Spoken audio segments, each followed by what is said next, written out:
So can you tell us a little bit about Ariel in the Bible? Where should I begin? I guess with the Bible.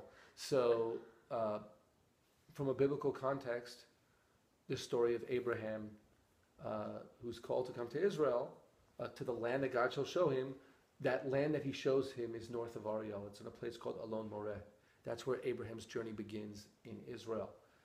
He then continues through the hills of Judea and Samaria. So Alon Moreh is just north of Ariel. The hills of Judea and Samaria, biblical Israel, is a kind of north-south route that he takes through the country. He, Isaac, and Jacob after him. The next phase, I would say, of the Jewish people coming back into the land of Israel is after the Exodus. And they're led into the land by Joshua. And they start off in a place called Gilgal, but immediately thereafter, after 14 years in Israel, for 369 years, the tabernacle sits in Shiloh, otherwise pronounced Shiloh, which is just south of Ariel. And that's our first capital city in Israel.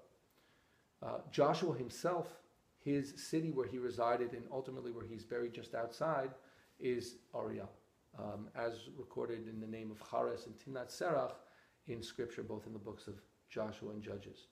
And so all of these firsts and the heartland of biblical Israel, it's all happening, if not specifically in Ariel, then in the Ariel, the greater Ariel, and today referred to as the Samaria region. Mm-hmm. So clearly a lot of history to discover. Correct. That's amazing.